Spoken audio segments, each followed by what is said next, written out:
L'air de Salzbourg, ce matin de janvier 1756, était d'une clarté mordante, taillée dans le cristal des Alpes qui veillait sur la ville.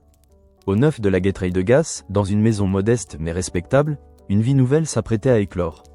Léopold Mozart, maître de chapelle adjoint, compositeur et pédagogue rigoureux, arpentait la pièce, les mains jointes dans son dos, son regard azur, habituellement si vif et pénétrant, voilé d'une attente anxieuse.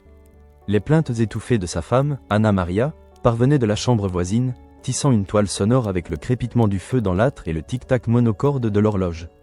Léopold, un homme d'une trentaine d'années, dont l'élégance naturelle était rehaussée par la perruque poudrée et le jabot de dentelle, se remémorait les espoirs et les déceptions passées. Sur ses 7 enfants, seuls 2 avaient survécu, Maria Anna, affectueusement surnommée Nannerl, et lui-même. La fragilité de l'existence était une leçon amère que la vie lui avait déjà enseignée. Il priait, non seulement pour la survie de ce nouvel enfant, mais aussi pour qu'il hérite de la flamme, de cette étincelle divine qu'il cherchait à allumer chez ses élèves et, plus encore, chez Nannerl. Puis, un cri ténu, mais distinct, perça le silence tendu. Un soupir de soulagement s'échappa des lèvres de Léopold. Il était père à nouveau. Le 27 janvier, Wolfgang Amadeus Mozart venait au monde. Les premières années de Wolfgang furent celles d'un enfant comme les autres, du moins en apparence. Il gambadait dans le modeste appartement familial, ses petites jambes s'en mêlant parfois dans les tapis orientaux ou les lourds rideaux de velours. L'odeur de l'encre et du papier de musique, celle du bois ciré des instruments, et le parfum réconfortant des gâteaux d'Anna Maria emplissaient l'air de leur foyer. Mais très vite, la différence se manifesta, une singularité qui défiait toute explication rationnelle. Dès l'âge de 3 ans, ses petits doigts se posaient sur les touches du clavecin, imitant sa sœur Nannerl, alors âgée de 7 ans, qui recevait les leçons rigoureuses de leur père. Nannerl, une enfant douce et talentueuse, possédait déjà une maîtrise étonnante pour son âge. Wolfgang, lui, ne se contentait pas d'imiter. Il écoutait, absorbait, et en quelques instants, il rejouait des fragments de mélodie, les modifiant parfois avec une audace intuitive. Léopold, d'abord amusé, puis stupéfait, observait ce phénomène avec une intensité croissante.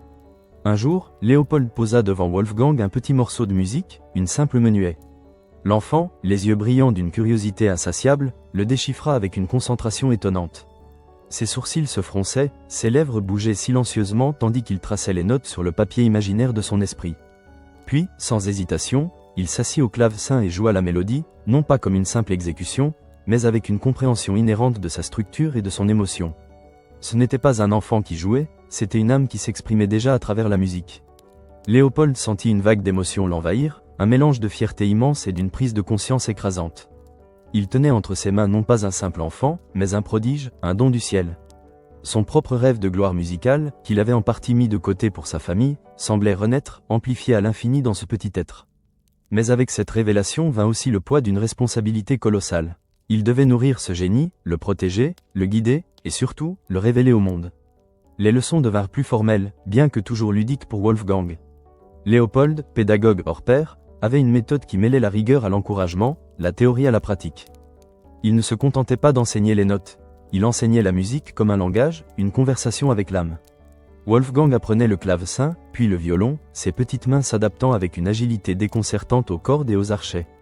Les compositions enfantines commencèrent à fleurir, des petites pièces charmantes, déjà empreintes d'une mélodicité et d'une inventivité qui dénotaient un talent hors du commun. Dans le foyer des Mozart, l'air était rempli de ces mélodies naissantes, des gammes répétées, des accords explorés. Anna Maria, le visage doux encadré de son bonnet de dentelle, observait ses enfants avec un amour inconditionnel, veillant à leur bien-être, offrant la chaleur maternelle indispensable à l'épanouissement. Nannerl, sans jalousie, mais avec une admiration sincère, reconnaissait la supériorité naturelle de son frère, tout en continuant à exceller elle-même. Wolfgang, lui, vivait dans un état de joie innocente, de curiosité vive, et d'une soif d'apprendre presque instinctive. La musique n'était pas un devoir, c'était son souffle, son jeu, sa raison d'être. Léopold, quant à lui, sentait la pression latente monter. Il savait que Salzbourg, aussi charmante fût-elle, serait trop petite pour un tel talent. Le monde devait l'entendre. Ainsi, en 1763, alors que Wolfgang n'avait que 7 ans, Léopold Mozart prit la décision audacieuse de présenter ses enfants prodiges aux cours d'Europe. C'était une entreprise colossale, coûteuse et pleine d'incertitudes. Mais la conviction de Léopold était inébranlable. L'Europe était un grand théâtre, et ses enfants en étaient les étoiles. Le voyage commença. Les diligences cahotaient sur les chemins poussiéreux ou boueux, emportant la famille Mozart à travers des paysages changeants, des villages endormis aux villes bruyantes.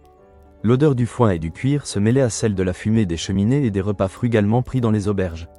Pour Wolfgang, chaque nouvelle étape était une source d'émerveillement. Les visages inconnus, les langues étrangères, les architectures variées, tout était une symphonie de découvertes. Munich fut la première étape significative.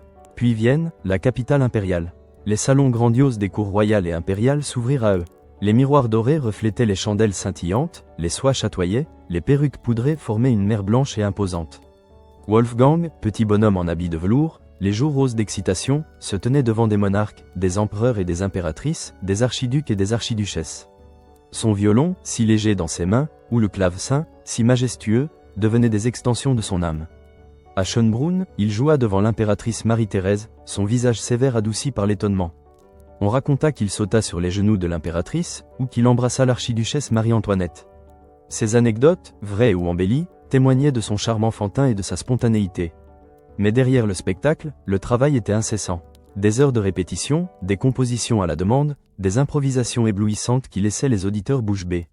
Le tourbillon se poursuivit. Paris, la ville lumière, où ils restèrent plus d'1 an.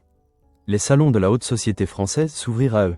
Wolfgang, avec une aisance déconcertante, jouait pour Madame de Pompadour, pour le roi Louis XV. Il publia ses premières sonates, dédiées à la princesse Victoire de France. La ville était un kaléidoscope de sons et de couleurs, des rires des courtisans aux clameurs des rues. L'odeur du parfum se mêlait à celle des égouts, le faste côtoyait la misère.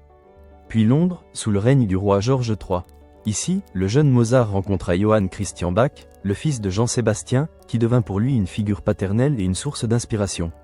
Ils jouèrent ensemble, le maître et le prodige, échangeant des mélodies, explorant des harmonies. Wolfgang fut soumis à des tests pour prouver son génie, pour dissiper les doutes de ceux qui le croyaient une supercherie. Il lisait à vue des partitions inconnues, improvisait sur des thèmes donnés, écrivait des symphonies entières avec une rapidité déconcertante.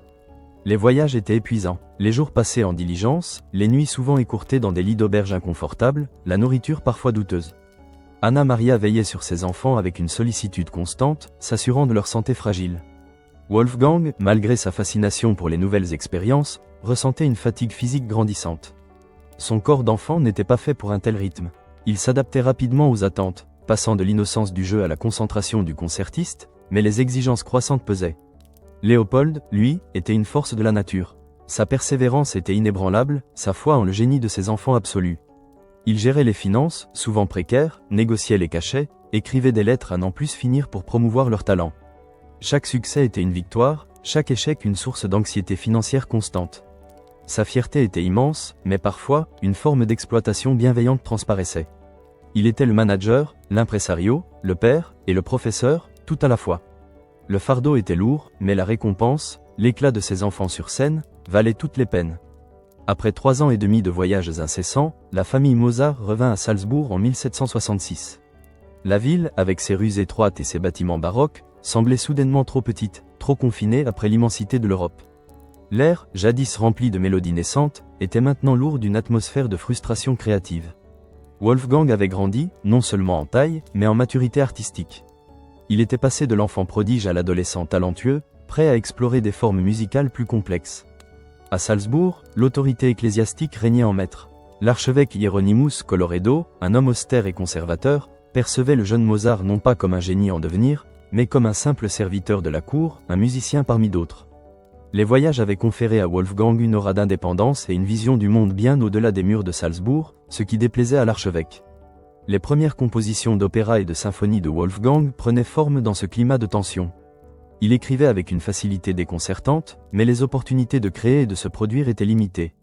Les commandes étaient rares, les exécutions souvent bâclées. Les murs de Salzbourg semblaient se refermer sur son génie naissant, étouffant son élan. L'air était lourd de non-dits et de hiérarchie oppressive, contrastant violemment avec la liberté et l'effervescence des voyages passés. Wolfgang, à peine adolescent, ressentait une impatience grandissante. Il aspirait à l'autonomie, à la liberté de créer sans contrainte. La frustration face aux limites imposées par l'archevêque était palpable. Il voulait plus, il pouvait plus. Léopold, lui, était tiraillé.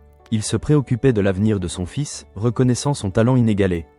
Il ressentait un sentiment d'impuissance face à l'autorité ecclésiastique, mais sa volonté de trouver une meilleure opportunité pour Wolfgang ne faiblissait pas. Il cherchait un poste stable et plus gratifiant, un lieu où le génie de son fils pourrait s'épanouir pleinement.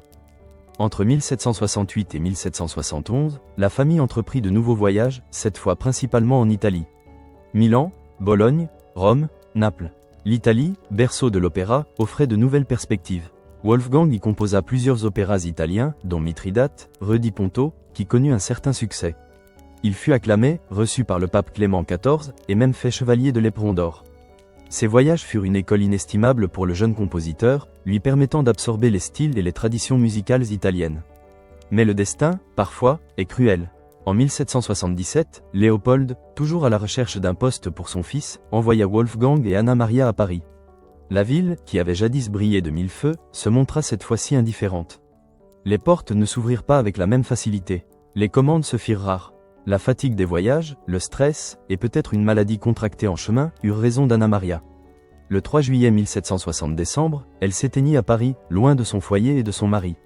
La nouvelle frappa Wolfgang comme un coup de tonnerre. Le chagrin fut immense, une douleur déchirante qui le marqua à jamais. La perte de sa mère, ce pilier affectueux et discret, le força à une maturation précoce. Il se retrouva seul dans cette grande ville indifférente, confronté à la dure réalité de la vie et à la fragilité de l'existence. Cette tragédie fut un tournant. Il réalisa son besoin d'indépendance artistique et personnelle, une soif de liberté qui allait désormais le guider. Une audace nouvelle, un esprit de rébellion grandissant, commença à poindre en lui. Il revint à Salzbourg, le cœur lourd, mais l'esprit résolu. Les tensions avec l'archevêque Colloredo, déjà palpables, devinrent insupportables. Les humiliations, les restrictions, le sentiment d'être traité comme un subalterne plutôt que comme un artiste de génie, tout cela alimenta son désir d'émancipation. En 1780, après des années de frustrations accumulées, Wolfgang prit la décision audacieuse de rompre définitivement avec l'archevêque. Ce fut une scène mémorable, pleine de fureur et de dignité, où Mozart, exaspéré, fut littéralement jeté dehors par le comte Arco, un serviteur de Colloredo. Libre, enfin, libre, mais sans le sou et sans attache. Wolfgang Amadeus Mozart, à 25 ans, prit la route de Vienne, la capitale musicale de l'Europe. C'était un saut dans l'inconnu, une quête de liberté et de reconnaissance. L'installation à Vienne, en 1780, fut une bouffée d'air frais, une ambiance d'effervescence et d'opportunités nouvelles. Vienne était une ville vibrante, cosmopolite, où la musique régnait en maître. Les salons aristocratiques, les théâtres, les salles de concert offraient un terrain fertile pour un compositeur indépendant. Le sentiment de liberté fraîchement acquise était enivrant pour Wolfgang. Il put enfin donner libre cours à sa créativité, sans les contraintes de la cour de Salzbourg. Ses premiers concerts par souscription furent des succès éclatants. Le public viennois, avide de nouveautés et de virtuosité, l'accueillit avec enthousiasme. Ses improvisations au piano laissaient les auditeurs émerveillés. En 1782, son opéra L'Enlèvement au sérail fut créé et connut un triomphe. C'était une œuvre pleine de vivacité, d'humour et de mélodies enchanteresses, qui marquait un tournant dans l'opéra allemand. Au milieu de cette effervescence, un autre événement capital vint bouleverser sa vie personnelle, sa rencontre avec Constance Weber. Elle était la sœur cadette d'Aloysia Weber, une chanteuse que Mozart avait aimée par le passé. Constance, avec sa vivacité d'esprit, sa douceur et son soutien inconditionnel, devint rapidement l'objet de son affection. Leur amour était intense, passionné, mais il rencontra l'opposition farouche de son père, Léopold. Léopold, depuis Salzbourg, voyait d'un mauvais œil cette relation. Il craignait que Constance, issue d'une famille modeste et ayant une réputation quelque peu volage, ne soit pas une épouse convenable pour son fils prodige. Ces lettres étaient remplies de mises en garde, de reproches, et d'une désapprobation paternelle qui pesait lourdement sur Wolfgang. Mais pour la première fois, Wolfgang tint tête à son père. Il était déterminé à suivre son cœur. Le 4 août 1782, Wolfgang Amadeus Mozart épousa Constance Weber à la cathédrale Saint-Étienne de Vienne, sans la bénédiction de son père. Ce mariage, contre l'avis de Léopold, fut la rupture définitive avec la tutelle paternelle, non pas affectivement, mais dans le sens d'une totale autonomie de choix. C'était le début d'une carrière de compositeur indépendant, mais aussi d'une vie de famille qu'il chérissait par-dessus tout. L'air de Vienne était vibrant de musique et d'espoir. Wolfgang se sentait euphorique, accompli. Sa confiance en ses capacités était inébranlable, et son amour pour Constance lui donnait une force nouvelle.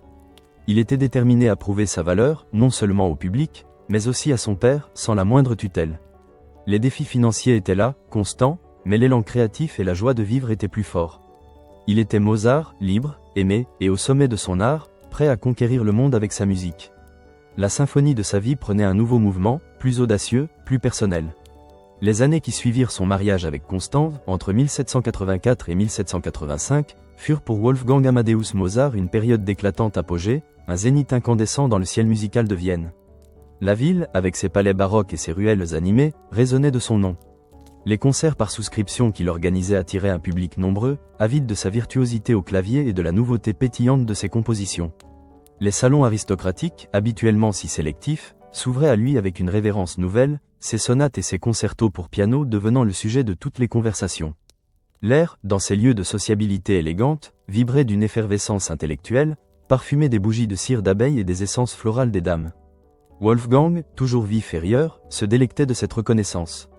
Ses doigts couraient sur l'ivoire et l'ébène des claviers avec une agilité surnaturelle, chaque note s'envolant comme une perle, tissant des mélodies d'une clarté cristalline et d'une profondeur émotionnelle inédite. Il composait avec une fièvre joyeuse, ses concertos pour piano, notamment le N17 en sol majeur et le N20 en ré mineur, révolutionnant le genre. Il n'était plus de simple divertissement, mais de véritables dialogues entre le soliste et l'orchestre, des drames miniatures où l'âme se révélait. Dans ces moments-là, il ressentait un épanouissement total, une confiance inébranlable en son génie. C'était une joie de vivre communicative, une énergie débordante qui le poussait à créer sans relâche, à explorer de nouvelles voies harmoniques et mélodiques. C'est aussi durant cette période faste que Wolfgang, cherchant un sens plus profond à son existence et à son art, franchit les portes du secret. En décembre 1784, il fut initié à la franc-maçonnerie, rejoignant la loge viennoise zur Voltigkeit. L'ambiance des réunions, tenues dans des salles discrètes, était empreinte d'une gravité solennelle, d'une quête de sagesse et de fraternité. Les discussions sur la raison, la tolérance, l'humanisme et l'élévation morale résonnaient avec ses propres idéaux. Il y retrouvait des amis, des mécènes influents comme le baron Gottfried van Swieten, et y nouait de nouvelles amitiés, partageant des valeurs de lumière et de progrès. Cette implication profonde dans les idéaux maçonniques allait imprégner son œuvre, insufflant à sa musique une dimension philosophique et spirituelle qui culminerait dans des compositions futures. Il se sentait faire partie de quelque chose de grand, de juste, d'une communauté d'esprits éclairés. Pourtant, sous cette surface brillante d'accomplissement et de reconnaissance, une certaine insouciance financière persistait. Les revenus étaient considérables, mais les dépenses de constance, son goût pour la vie aisée et les propres largesses de Wolfgang, toujours généreux et peu regardant sur l'argent, faisaient que la richesse semblait s'écouler entre leurs doigts comme du sable fin. C'était une période d'abondance, mais sans la prudence nécessaire à sa pérennité. En l'an de grâce 1786, l'éclat de Mozart s'intensifia encore avec la création de l'un de ses chefs-d'œuvre les plus emblématiques, Les Noces de Figaro. L'opéra, basé sur la pièce controversée de Beaumarchais, fut créé à Vienne. L'air du théâtre, cette nuit-là, était saturé d'une tension palpable, d'une excitation mêlée d'appréhension. Le public était divisé entre l'enthousiasme pour la musique et la réticence face au sujet jugé trop audacieux, voire subversif, avec ses thèmes de la lutte des classes et des amours illicites. Le succès fut mitigé à Vienne, les représentations ne rencontrant pas l'engouement espéré, le nombre de rappels étant même limité par l'empereur Joseph de lui-même, soucieux de maintenir l'ordre et la bienséance. Wolfgang ressentit une pointe de déception, mais sa confiance en la valeur de son œuvre restait intacte. Il savait qu'il avait créé quelque chose de grand. Ce pressentiment fut confirmé l'année suivante, en 1787, lorsque les Noces de Figaro triompha à Prague. La capitale de Bohême l'accueillit avec une ferveur que Vienne lui avait refusée. L'air de Prague était enivrant, les rues résonnaient de ses mélodies, les orchestres de rue jouaient ses airs. C'était un véritable culte, l'enthousiasme des Prageois le galvanisa, et c'est dans cette atmosphère d'adulation qu'il entreprit la composition d'un autre chef-d'œuvre colossal, Don Giovanni. Don Giovanni, créé également à Prague, fut un triomphe sans précédent. La dualité entre le génie créatif flamboyant et les premières ombres de l'adversité commençait à se dessiner. La musique était d'une complexité vertigineuse, les drames humains mis en scène avec une acuité psychologique saisissante. Wolfgang y déversait toute sa maîtrise technique, toute sa compréhension des passions humaines. Il ressentait une profonde satisfaction créative, une joie pure à voir son œuvre prendre vie, à entendre les ovations du public. Mais cette même année, 1787, le destin frappa un coup cruel. Son père, Léopold, s'éteignit à Salzbourg. La nouvelle parvint à Wolfgang comme un écho lointain, mais déchirant. Malgré les tensions passées, les désaccords et les reproches, l'amour filial était profond. Léopold avait été son premier maître, son guide, son impresario, l'architecte de son enfance prodige. Sa mort marqua un tournant émotionnel et artistique pour Wolfgang. Le chagrin fut sincère, un processus de deuil complexe qui le força à une introspection douloureuse. Il se sentait à la fois orphelin et enfin pleinement libre de l'ombre paternelle, un paradoxe qui alimenta une affirmation de sa propre identité artistique, désormais entièrement sienne. La mélancolie s'insinua dans certaines de ses compositions, une nuance plus sombre, plus introspective, reflétant la maturité grandissante de l'artiste confronté à la perte irréversible. L'air était saturé de ses mélodies complexes et de ses drames humains, mais aussi d'une note de tristesse latente. Les années 1788 et 1789 virent un déclin progressif de sa popularité à Vienne. Les lumières de la capitale, qui avaient jadis brillé si fort pour lui, semblaient pâlir. Le public viennois, versatile et toujours en quête de nouveautés, se lassait de l'opéra italien et des formes musicales complexes de Mozart. Les concerts par souscription, autrefois si prisés, se raréfièrent. Les salles n'étaient plus combles, les applaudissements moins nourris. Une atmosphère de désillusion commença à s'installer, lourde et oppressante. Les dettes, insidieuses, s'accumulaient. Les lettres de Wolfgang à ses amis, implorant des prêts, témoignaient d'une anxiété financière dévorante. Il avait toujours vécu au-dessus de ses moyens, mais la situation devenait critique. Constance, souvent malade, ajoutait aux dépenses. Les enfants grandissaient, et avec eux, les besoins. Wolfgang, malgré son génie, se sentait piégé par les circonstances, un sentiment d'isolement grandissant alors que ses anciens mécènes semblaient se détourner. Il tenta désespérément de trouver des postes à l'étranger, voyant dans Berlin un espoir de renouveau. Mais ses tentatives échouèrent, les promesses se révélant vaines. L'humiliation de devoir mendier des faveurs, de voir son talent sous-estimé, était un fardeau lourd à porter pour un homme à l'ego aussi puissant que le sien. Pourtant, c'est dans cette période de grande difficulté, de précarité croissante, que Wolfgang produisit certaines de ses œuvres les plus sublimes et les plus profondes. Ses 3 dernières symphonies, la symphonie en mi bémol majeur, la symphonie en sol mineur et la symphonie Jupiter en ut majeur.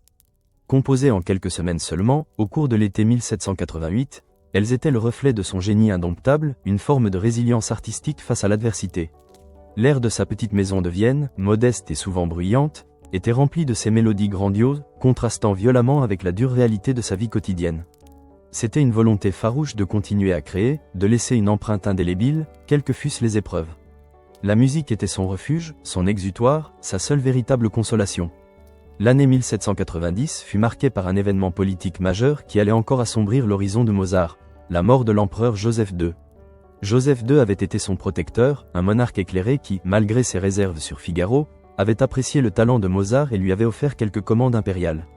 Sa disparition laissa un vide immense, un sentiment de menace sur la stabilité culturelle de Vienne. Le climat politique devint incertain, l'atmosphère de changement palpable. L'avènement de son frère, Léopold II, fut une déception. Moins favorable aux arts, plus conservateur et pragmatique, le nouvel empereur ne manifesta pas le même intérêt pour Mozart. Les portes de la cour, déjà entr'ouvertes, se refermèrent presque entièrement. Les difficultés financières s'aggravèrent, poussant Wolfgang à emprunter de l'argent auprès de ses amis maçons, ses frères dont il partageait les idéaux et qui, eux, ne l'abandonnaient pas. Les lettres à Michael Puchberg, l'un de ses amis, sont un témoignage poignant de sa détresse. Il y exprimait sa honte, sa désespoir, mais aussi sa dignité. C'est dans ce contexte difficile qu'il composa Così fan tutte, un opéra buffa d'une sophistication psychologique et musicale étonnante. L'œuvre, pleine d'élégance et de légèreté apparente, masquait une profonde amertume sur la nature inconstante de l'amour. L'air était tendu, entre l'élégance de la musique et la dure réalité économique qui le rongeait. Pour Wolfgang, c'était un effort constant pour maintenir une façade de dignité, pour continuer à créer de la beauté malgré l'angoisse qui le tenaillait. L'inquiétude grandissait pour l'avenir de sa famille, la déception face aux perspectives de carrière était amère. Il se sentait de plus en plus seul face à la cruauté du monde. L'aube de l'année 1791 ne laissa entrevoir aucune amélioration. Au contraire, elle apporta une ambiance de lutte acharnée pour la survie artistique et économique. Les efforts désespérés pour trouver des engagements se multipliaient, mais les portes restaient closes. Wolfgang, épuisé, sentait le poids des années de labeur incessant et des soucis financiers. Une mélancolie palpable imprégnait son être, se reflétant dans les œuvres qu'il créait. C'est dans cette période de grande fragilité qu'il composa 2 chefs-d'œuvre pour la clarinette, le concerto pour clarinette en la majeure et le quintet pour clarinette en la majeure. Ces pièces, d'une beauté mélancolique à couper le souffle, d'une douceur infinie et d'une tendresse poignante, semblaient être une méditation sur la fragilité de l'existence.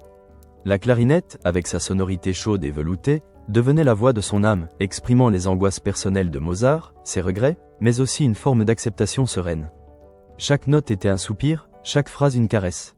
Il se tourna vers ses amis, ses frères maçons, cherchant de l'aide. L'appel à l'aide auprès du baron Gottfried van Swieten, son fidèle mécène et ami, et d'autres figures influentes, devint plus pressant. Il n'avait plus honte de demander, la survie de sa famille en dépendait. L'air était celui des dernières résolutions, des espoirs fragiles, souvent déçus. Pour Wolfgang, c'était un mélange de désespoir et de détermination. Il avait une conscience aiguë de sa valeur artistique, mais une impuissance grandissante face aux circonstances. Malgré le soutien indéfectible de Constance, qui elle-même luttait contre la maladie et la précarité, une profonde solitude l'enveloppait. Il se sentait comme un navire à la dérive, son génie étant le seul phare dans la tempête. Mais même ce phare semblait s'affaiblir sous le poids des épreuves. La musique, sa raison d'être, était tout ce qui lui restait pour exprimer l'inexprimable, pour laisser une trace de son passage avant que l'ombre ne l'engloutisse. Le printemps de l'an 1791 s'étirait sur Vienne avec une langueur trompeuse. Les jours s'allongeaient, mais pour Wolfgang, l'ombre des soucis financiers s'épaississait, et une fatigue insidieuse commençait à s'ancrer dans ses os. Pourtant, la vie, dans sa cruelle ironie, lui réservait une commande inattendue, un sursaut d'activité qui allait le projeter dans une course contre la montre effrénée. L'empereur Léopold II, fraîchement monté sur le trône, devait être couronné roi de Bohême à Prague, et pour l'occasion, un opéra devait être commandé. Le choix tomba sur Mozart. La Clémence de Titus. La nouvelle, portée par un messager empressé, fut accueillie avec un mélange d'exaltation et d'appréhension. Prague, cette ville qu'il avait tant aimée, l'appelait de nouveau. Mais le temps était compté, d'une brutalité presque insultante. L'œuvre devait être prête en quelques semaines à peine. L'atmosphère de la petite maison viennoise de Mozart se transforma en un véritable champ de bataille créatif, empreint d'une pression intense. Les plumes grattaient le papier avec une frénésie ininterrompue, les encriers se vidaient à une vitesse prodigieuse. Wolfgang travaillait jour et nuit, ses doigts courant sur le clavier, son esprit embrassant la complexité des arias et des ensembles avec une concentration mentale extraordinaire. Il dictait des passages à son élève, Franz Xaver Süssmayr, un jeune homme dévoué mais dépassé par la vélocité du maître. Les mélodies naissaient, se tordaient, s'épanouissaient sous la main de Mozart, avec une aisance qui masquait l'effort colossal. Constant, toujours à ses côtés, veillait sur lui, lui apportant du café noir et des bougies neuves lorsque l'aube pointait à peine. Elle voyait bien la pâleur de son visage, le cerne violacé sous ses yeux, mais elle savait l'importance de cette commande. C'était une chance de prouver sa valeur, de redorer son blason auprès de la cour impériale, et, surtout, de renflouer leur caisse désespérément vide. L'air de la pièce était lourd de l'odeur du papier, de l'encre et du café froid, mêlé parfois à la sueur et à une légère fièvre qui commençait à le tenailler. Wolfgang toussait sporadiquement, une toux sèche et irritante, et sentait des douleurs lancinantes dans les reins. Son corps, déjà miné par des années de voyages épuisants et de privations, commençait à protester, mais il ignorait ces signaux d'alarme. La maladie n'était qu'un murmure lointain, une gêne passagère face à l'impératif de la création. Son sens de l'obligation professionnelle était absolu. Il devait livrer l'opéra, quoi qu'il en coûte. Chaque note était un acte de volonté, une affirmation de son génie face à l'adversité. Il était un artisan de la musique, et les délais étaient sacrés. Puis vint le voyage pour Prague, une fois de plus dans une diligence inconfortable. Le paysage défilait, flou derrière la vitre poussiéreuse, mais Wolfgang ne le voyait pas vraiment. Son esprit était encore à l'opéra, aux orchestrations à peaufiner, aux voix à arranger. À Prague, l'effervescence du couronnement était palpable. La ville était parée de ses plus beaux atours, les rues grouillaient de nobles et de dignitaires. C'était un spectacle grandiloquent, une parade de pouvoir et de prestige. La Clémence de Titus, bien que composée à la hâte et sur un livret déjà existant, fut présentée avec succès. Les critiques furent élogieuses, saluant son génie dramatique et sa capacité d'adaptation. Wolfgang se sentit un instant revigoré par les applaudissements, par la chaleur du public prageois qui, lui, ne l'avait jamais abandonné. Mais l'épuisement physique était là, plus profond qu'il ne l'avait jamais été. La fatigue, tel un prédateur silencieux, s'était installée insidieusement, prête à frapper.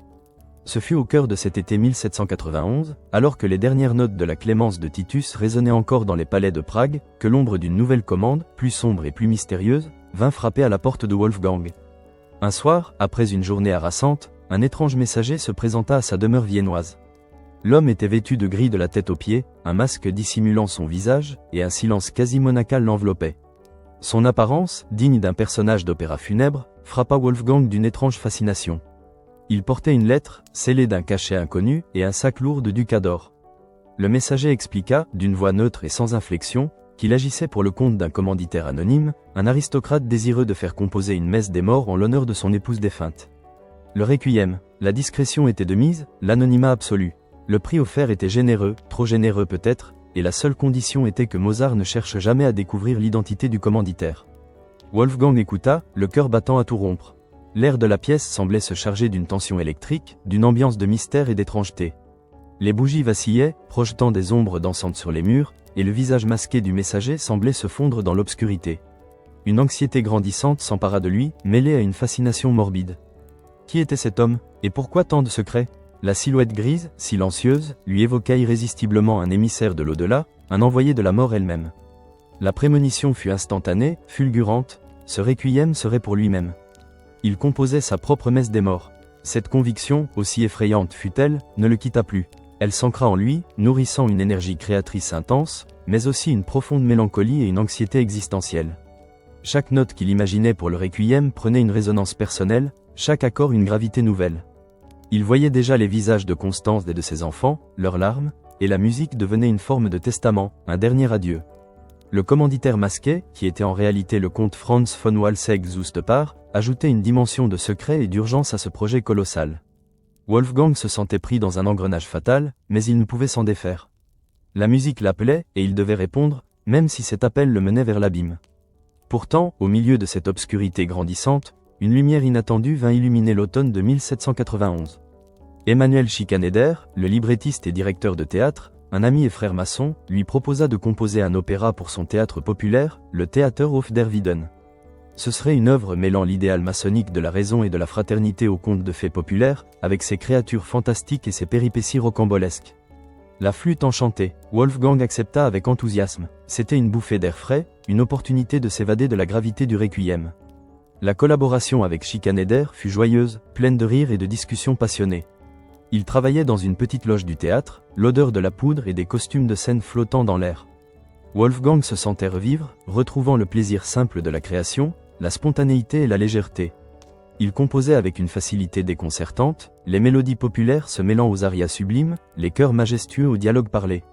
Le 30 septembre 1791, la flûte enchantée fut créée. Le succès fut triomphal, les lumières du théâtre brillaient de mille feux, les rires et les applaudissements du public emplissaient la salle. C'était une coexistence paradoxale de la joie populaire et du drame personnel qui se jouait en coulisses. Le public, composé d'aristocrates et de gens du peuple, était conquis par la magie de l'opéra. Les airs de Papageno étaient sifflés dans les rues, la mélodie de la Reine de la Nuit faisait frissonner d'effroi et d'admiration. Wolfgang, présent à chaque représentation, se sentait transporté par l'accueil du public. C'était une immense satisfaction artistique, un regain d'espoir et de vitalité. Il avait prouvé, une fois de plus, que son génie était universel, capable de toucher tous les cœurs. Mais derrière le rideau de la gloire, l'ombre grandissante de la maladie continuait son œuvre silencieuse. La fatigue était profonde, les symptômes physiques de plus en plus alarmants. Les gonflements de ses membres, la fièvre intermittente, les douleurs lancinantes devenaient difficiles à masquer. Il se forçait à paraître en pleine forme, à rire avec ses amis, mais chaque pas était un effort, chaque note jouée au clavier une prouesse. L'air était rempli de la magie de l'opéra et de la fragilité de la vie, un contraste déchirant. Il sentait la chaleur de la fièvre monter en lui, une chaleur malsaine, qui contrastait avec la fraîcheur de la nuit viennoise. Le mois de novembre 1791 apporta avec lui un froid glacial, et avec lui, une intensification dramatique de la maladie de Mozart. Les symptômes, ignorés ou minimisés jusque-là, s'aggravèrent de manière alarmante. Wolfgang, autrefois si vif et énergique, était désormais un homme alité, incapable de se lever sans aide. La fièvre, constante et dévorante, lui brouillait l'esprit par intermittence, le plongeant dans des délires fiévreux où les mélodies du requiem se mêlaient au visage de ses proches et aux ombres menaçantes. Son corps, autrefois mince et agile, était maintenant gonflé, ses membres enflés et douloureux. Ses mains, qui avaient créé tant de beauté, tremblaient parfois lorsqu'il tentait de saisir une plume. La chambre de Mozart, habituellement un lieu de création vibrante, devint un sanctuaire de la création agonisante. Les rideaux étaient tirés, la lumière tamisée, et l'air était lourd d'une odeur de sueur, de remède amer et de la tension de la mort imminente. Malgré son état de faiblesse extrême, la volonté de Wolfgang d'achever le requiem restait farouche, quasi obsessionnelle. Il se sentait poursuivi par le commanditaire masqué, par cette promesse faite dans l'obscurité. Chaque heure qui passait était précieuse, chaque note arrachée à son esprit fiévreux était une victoire sur la maladie. Il dictait des passages à son élève Franz Xaver Süssmer, qui était devenu son ombre, son scribe dévoué.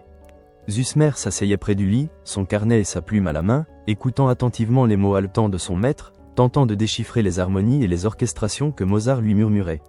Le confutatis, Süssmer le feu éternel, la terreur sa voix était faible, rauque, mais ses yeux, brillants de fièvre, conservaient une lucidité étonnante lorsqu'il parlait de musique. Il mimait parfois les gestes d'un chef d'orchestre, ses mains fantomatiques sculptant l'air. Les trombones, là une gravité profonde et les voix, elles doivent monter, monter vers la lumière, implorant la miséricorde de Constance, le visage ravagé par l'inquiétude, ne le quittait pas. Elle lui apportait des tisanes, des compresses froides pour apaiser la fièvre, mais elle savait, au fond d'elle-même, que le temps était compté. Elle le voyait s'éteindre peu à peu, son génie luttant contre la déchéance de son corps. L'air de la chambre était empli de la tension de la mort imminente et de la beauté fragmentée de la musique inachevée. Le mélange de lucidité créative et de confusion due à la fièvre était saisissant. Un instant, il parlait de fugues complexes, l'instant d'après, il murmurait des noms d'enfants ou des souvenirs lointains. Il travaillait sur le lacrymosa, ce mouvement déchirant qui allait devenir le symbole de son génie inachevé. Il dicta les 8 premières mesures, les larmes coulant sur ses joues. Lacrymosa dies illa. Ses mains tentèrent d'écrire, mais la plume lui échappa. Je ne peux plus, murmura-t-il, un sanglot secouant sa poitrine. Züsmer, le cœur serré, continua la partition, sentant le poids d'une tâche immense et sacrée. Wolfgang était une âme en lutte acharnée contre la maladie, une conscience de sa fin proche, mais aussi une volonté farouche d'achever son œuvre, de laisser cette dernière trace indélébile. Le début du mois de décembre 1791 apporta un froid mordant sur Vienne, un voile blanc de neige recouvrant les toits et les rues, comme pour annoncer la fin imminente. Wolfgang était désormais alité en permanence, incapable de se lever, son corps luttant avec une dignité tragique contre l'étreinte inexorable de la maladie. La chambre, dont l'air était imprégné d'une odeur de mort naissante, devint le théâtre de ses derniers jours, une veillée funèbre anticipée.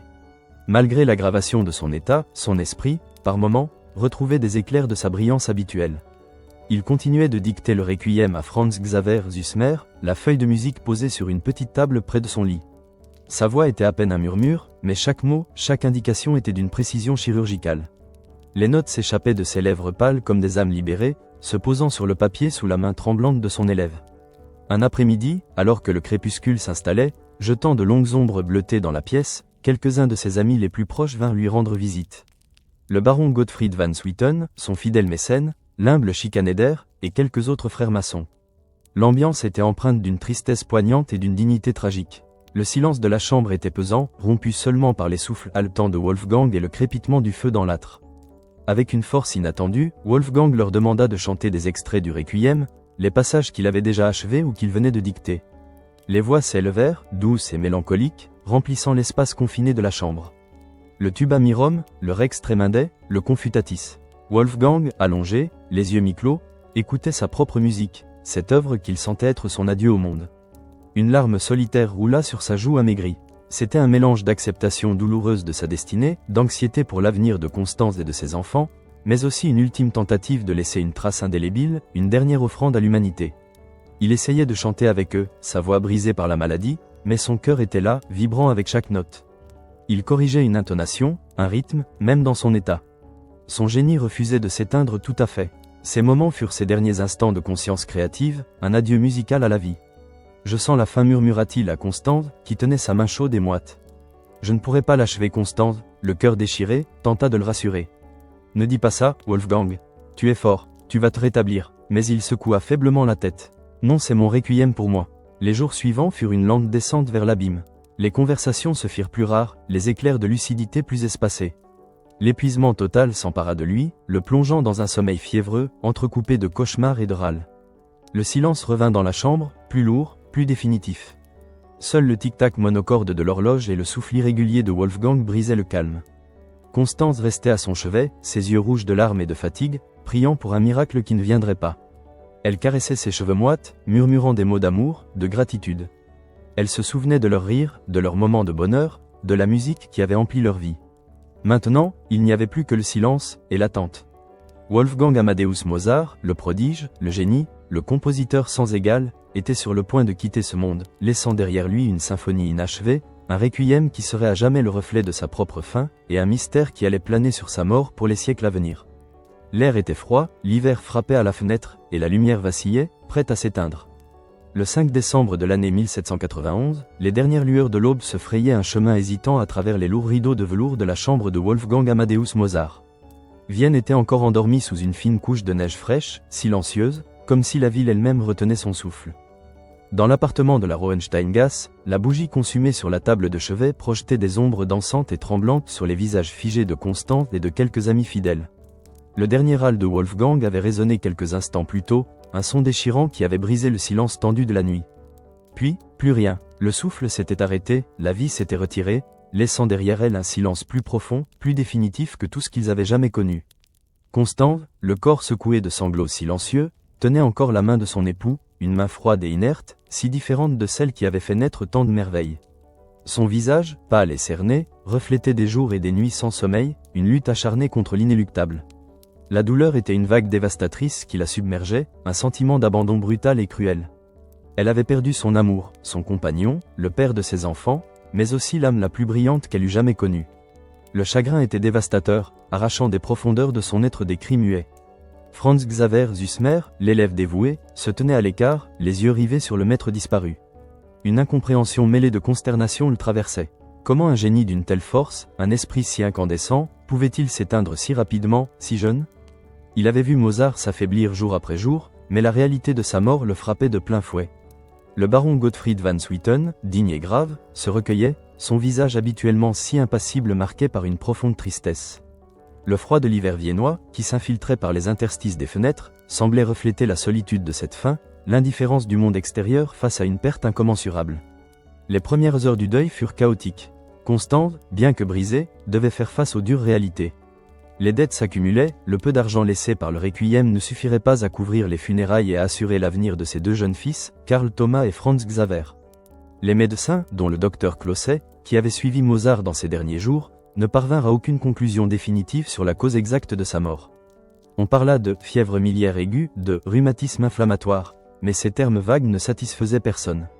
L'atmosphère de la chambre était lourde de questions sans réponse, d'un sentiment d'injustice poignante. Les préparatifs de l'enterrement furent à l'image de la précarité dans laquelle Mozart avait terminé sa vie. Loin de la pompe et des honneurs qu'il aurait mérités, ses funérailles furent modestes, presque misérables. Le corps fut placé dans un cercueil de 3e classe, le plus simple et le moins cher, en sapin nu. La cérémonie religieuse à la cathédrale Saint-Étienne fut brève et peu fréquentée, le mauvais temps et l'indifférence du public viennois ayant dissuadé la plupart des amis et connaissances. Le ciel était bas, lourd de nuages gris, et une pluie glaciale se mêlait aux flocons de neige, transformant les rues en un mélange de boue et de glace. Le convoi funèbre, composé d'une poignée d'amis fidèles, dont Salieri et Van Swieten, et de Süssmer, s'engagea sur le chemin menant au cimetière Saint-Marx, situé en dehors des murs de la ville. Les cloches de la cathédrale sonnaient le glas, un son lointain et lugubre qui se perdait dans le vent hivernal. Constance, trop affligée et affaiblie par le chagrin, ne put suivre le corbillard. Elle resta chez elle, prostrée, le cœur déchiré par la pensée de cette dernière séparation. Le chemin était long, le froid mordant. Les amis, emmitouflés dans leurs manteaux, marchaient en silence, leurs pas s'enfonçant dans la neige fondue. Le vent sifflait, emportant les dernières feuilles mortes et les chuchotements. Arrivé au cimetière, le spectacle fut d'une désolante simplicité. Il n'y eut pas de fosse individuelle pour le grand Wolfgang Amadeus Mozart. Son corps fut déposé, avec ceux de quelques autres défunts du jour, dans une fosse commune, une simple tranchée creusée dans la terre gelée. Il n'y eut pas de croix, pas de pierre tombale pour marquer l'emplacement exact. Le silence tomba sur le petit groupe, un silence lourd de tristesse profonde et d'un sentiment d'injustice flagrante. Le génie qui avait enchanté l'Europe, qui avait composé des symphonies, des opéras, des concertos d'une beauté inégalée, était réduit à une anonyme poussière, enseveli sans honneur, sans la reconnaissance qu'il méritait de son vivant. Pour Constance, malgré le chagrin dévastateur et le sentiment d'abandon, une détermination naissante commença à poindre au milieu des larmes. Elle se devait de protéger la mémoire de son mari, de faire vivre son œuvre et d'assurer l'avenir de leurs enfants. Elle n'était plus seulement l'épouse aimante, mais la gardienne d'un héritage colossal. Les années 1792 et 1793 furent pour Constance Mozart une période de résilience acharnée et de pragmatisme face à l'adversité. Le deuil était toujours présent, une ombre persistante dans chaque recoin de la maison, mais la survie de sa famille exigeait d'elle une force qu'elle ne se soupçonnait pas. L'air de la maison, autrefois vibrant des mélodies de Wolfgang, était maintenant empli d'une atmosphère de labeur silencieux, de papiers classés, de comptes à faire et de lettres à écrire. La tâche la plus urgente et la plus délicate était celle du requiem. Le mystérieux commanditaire, le comte Franz von Walsegg-Zustepar, attendait son œuvre. Sans le requiem achevé, le paiement final n'arriverait jamais, et Constance avait désespérément besoin de cet argent pour éponger les dettes colossales que Wolfgang avait laissées. C'est à Franz Xaver Süssmer, l'élève fidèle qui avait déjà assisté Mozart dans ses dernières heures, que revint la lourde responsabilité d'achever le chef-d'œuvre inachevé. Süssmer, humble et conscient de l'immense honneur et de la pression qui pesait sur ses épaules, accepta. Il se plongea dans les esquisses de Mozart, dans les fragments notés, dans les souvenirs des dernières paroles du maître. L'ombre de Mozart planait sur lui, une présence invisible mais puissante, guidant sa main. Il travailla avec une dévotion profonde, un mélange de respect craintif et de la lourde responsabilité d'être le continuateur du génie. Il acheva l'orchestration des parties existantes et composa les mouvements manquants, notamment le Sanctus, le Benedictus et l'Agnus Dei, ainsi que le Lux Aeterna et le Liberam, en s'inspirant des thèmes et du style de Mozart. Constance veillait au grain, elle supervisait le travail de Süssmer, encourageait, et s'assurait que l'œuvre soit achevée dans les délais. Elle savait que la réputation de Wolfgang, et par extension la survie de sa famille, en dépendait. L'air était celui de la mémoire et de la transmission, avec une touche d'incertitude quant à l'acceptation de cette version du Requiem. Les premières exécutions du Requiem, bien que d'abord privées pour le commanditaire, puis publiques, furent un succès. L'œuvre, empreinte d'une grandeur tragique et d'une beauté bouleversante, toucha les cœurs. Elle devint rapidement un symbole de la fin prématurée de Mozart, un testament musical de son génie. Pour Constanze, chaque note jouée était un écho de la présence de Wolfgang, une preuve de sa grandeur qui transcendait la mort. Elle commença à organiser des concerts de ses œuvres, à vendre les manuscrits, à collecter des témoignages. Une force intérieure inattendue, une volonté de faire, l'animait, la poussant à surmonter les épreuves et à préserver l'héritage de son mari pour les générations futures. Elle devint la première biographe de facto de Mozart, rassemblant les pièces éparses de sa vie et de son œuvre. Pourtant, à mesure que le temps passait, entre 1794 et 1825, une atmosphère plus sombre commença à envelopper le souvenir de Mozart. L'émergence des premières rumeurs et théories sur sa mort. Les salons viennois, jadis lieux d'admiration, bruissaient désormais de chuchotements et d'hypothèses. La mort prématurée d'un génie si éclatant, si jeune, ne pouvait être simple. La nature humaine, avide de drame et de mystère, cherchait une explication plus sensationnelle, plus tragique. L'idée d'un empoisonnement commença à circuler, d'abord timidement, puis avec une force grandissante. Et le nom qui revint avec une insistance malsaine fut celui d'Antonio Salieri. Salieri, compositeur de cour respecté, rival contemporain de Mozart, se retrouva au centre de ces rumeurs posthumes.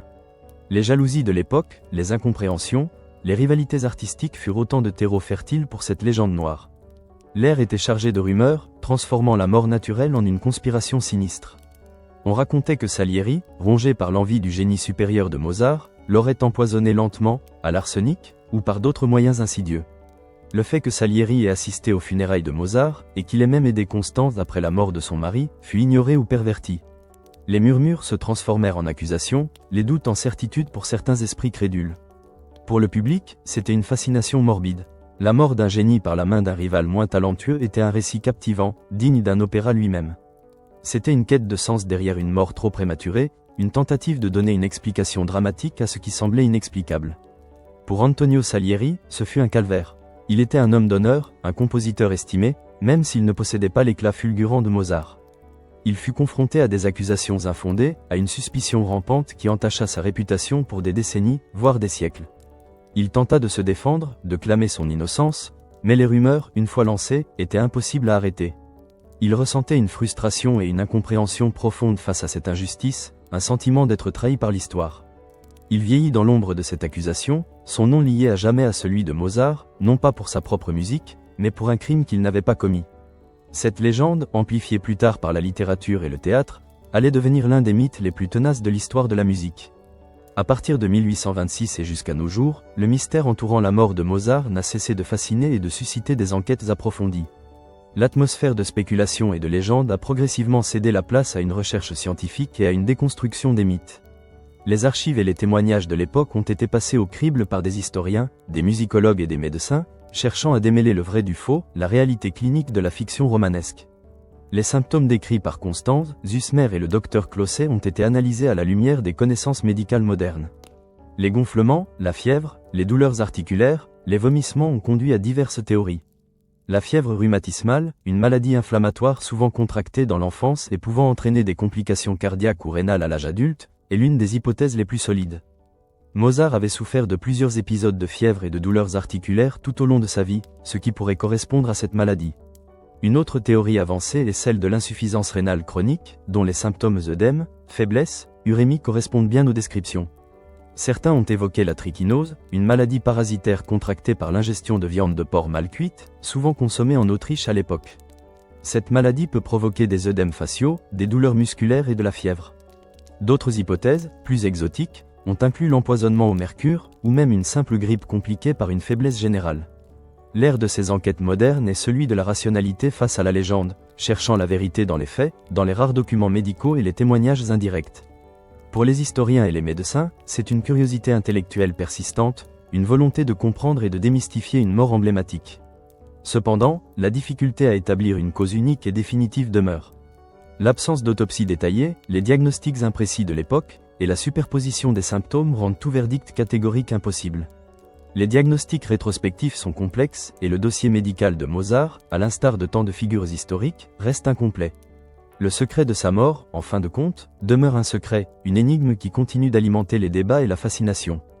De sa mort tragique à l'éternité, l'héritage de Wolfgang Amadeus Mozart a transcendé les siècles, défiant l'oubli et les rumeurs. La musique qu'il a laissée derrière lui est un fleuve ininterrompu de beauté, de génie et d'émotion, qui continue de couler à travers le monde. Son œuvre continue d'être jouée dans les plus grandes salles de concert, ses opéras mis en scène avec ferveur, ses symphonies étudiées et admirées par des générations de musiciens et de mélomanes. L'air des théâtres, des conservatoires, des salons, est imprégné de ces mélodies intemporelles, des arias légères de la flûte enchantée aux profondeurs abyssales du requiem. La légende de sa mort, bien que débattue et démystifiée en partie, participe à la fascination qu'il exerce. Le mystère entourant ces derniers jours, les rumeurs d'empoisonnement, la fausse commune anonyme, tout cela a contribué à forger une figure mythique, un artiste maudit dont le génie était si grand qu'il ne pouvait qu'être tragiquement interrompu. Le mythe et la réalité se sont fondus, créant une aura de mystère qui ne fait qu'ajouter à la grandeur de son art. Pour le spectateur d'aujourd'hui, qu'il soit un érudit ou un simple amateur, il y a un sentiment d'émerveillement devant le génie intemporel de Mozart. Ses compositions parlent un langage universel, touchant les cœurs au-delà des époques et des cultures. Elles expriment la joie la plus pure, la mélancolie la plus profonde, la passion la plus ardente, l'humour le plus fin. Elles sont le reflet de l'âme humaine dans toute sa complexité.